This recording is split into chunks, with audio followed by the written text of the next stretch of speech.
Hello everyone, চলো আর একটা নতুন মিনি ব্লগ নিয়ে তোমাদের কাছে চলে আসলাম। আজকের সানডে, যদিও ভিডিওটা আজকের না, আমার ভিডিওটা আমি কালকে করে রেখেছিলাম, তো শেয়ার আমি আজকে করছি। তো হ্যাপি সানডে বলে ভিডিওটা স্টার্ট করলাম। দেখো এখানে আমি আমার পর্দাগুলো আমি বাঁধছিলাম। আমার ঘর গোছানোটা আমার ভালো লাগে, কিন্তু অনেক সময় সময়ের অভাবের জন্য আমি ঘরটা গোছাতে পারি না।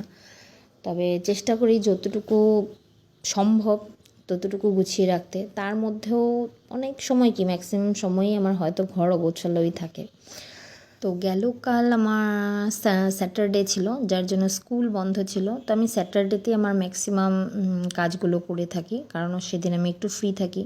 মেয়েকে স্কুলে পাঠিয়ে দেওয়ার পরে আমি আমার ঘর গোছাচ্ছিলাম, রুমটা। তো এখানে বিছানাটা উঠিয়ে নিচ্ছিলাম আমি। আর কামের সাথে থাকতে আমি সবসময় পছন্দ করি, এটা কি বলবো আর। তার জন্য নিজেকে ব্যস্ত রাখতেই বহুত বেশি চেষ্টা করি। শুধু ঘরের কাজে না, যতটুকু সময় পাই আমি কাজের সাথেই এক্সপ্যান্ড করতে ভালোবাসি। তো ভাবলাম আমি আজকে একটু ভিডিও করি, মিনি ব্লগ, যেটাতে তোমরা দেখবে যে আমি একটু ছোটো ছোটো কাজ করছিলাম। তারপরে আমি স্নান টান করে ঠাকুর দিয়ে রান্না করতে চলে গেছিলাম। তো রান্নাটাই আজকে আর শেয়ার করতে পারলাম না, কারণ সেরকম কোনো স্পেশাল কিছু রান্না হয়নি আজকে। সো আরেকদিন কিছু একটা নতুন রেসিপি নিয়ে তোমাদের সামনে আসবো। তোমরা পরশু দিন দেখেছো, কালকে দেখেছো, স্যাটারডেতে, যে আমি রান্নার একটা ভিডিও পাঠিয়েছিলাম।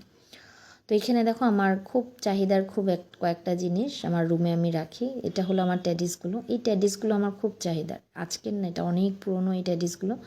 আমি এইগুলিকে সবসময় গুছিয়ে রাখতে ভালোবাসি, আর নিজের রুমেই আমি এটা রাখতে ভালোবাসি, কারণ ওদের সাথে আমার আলাদা একটা বন্ডিং বলতে পারো। ওদের প্রাণ নেই, কিন্তু ওদের সাথে অনেকটা বন্ডিং জমে গেছে। আজকের জন্য এতটুকুই, টাটা।